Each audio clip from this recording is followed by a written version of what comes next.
You know, the UK Banking Standards Commission says that bankers behaving badly should possibly, one day, maybe, out in the far distant future, perhaps, face jail for reckless misconduct. In the meantime, that same state today, right now, treats those protesting the ongoing crime wave of those same bankers behaving badly like this. In Oakland, pepper spray. In Istanbul, pepper spray.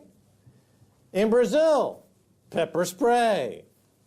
No court, no charges, just summary execution of pepper spray to the face. All right, the crimes of the bankers over the past 5 years, in particular, have resulted in mass wealth confiscation, sometimes outright, as is the case in Cyprus or MF Global, resulting in poverty, people on the streets protesting who now get pepper spray in the face. That's the direct result of the crime wave.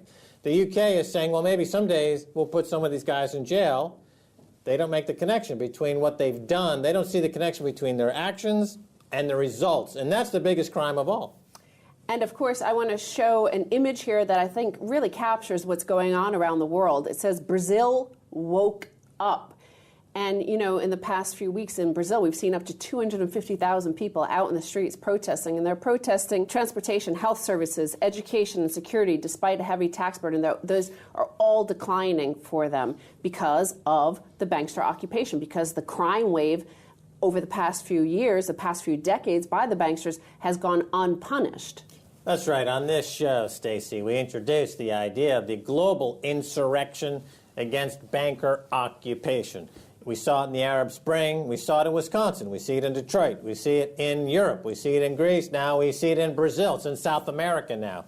It is truly becoming a global insurrection. This is the first global insurrection in history. We've had other revolutions, but this is the first global insurrection against banking occupation. After a year which has seen major scandals involving rate rigging, money laundering, and rogue trading rock the UK's financial industry, an influential parliamentary committee recommended that senior bankers should be held more accountable for their bank's actions. One measure, it said, should be a new criminal offense of reckless misconduct, one that could carry a prison sentence. So there are all these qualifiers. And they also say there are major scandals, not major crimes, of money laundering, rate rigging, and etc. Don't be surprised when you wake up and flip on the BBC one day and there's 100,000 Britons on the street with torches looking for the perpetrators of this financial holocaust.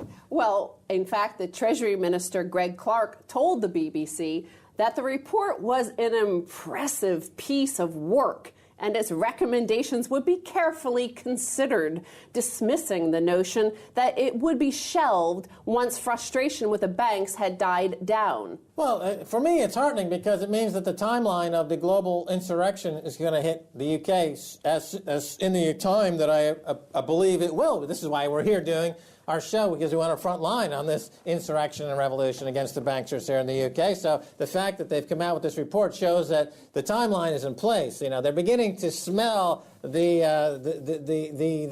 fires burning at the ramparts. So game on.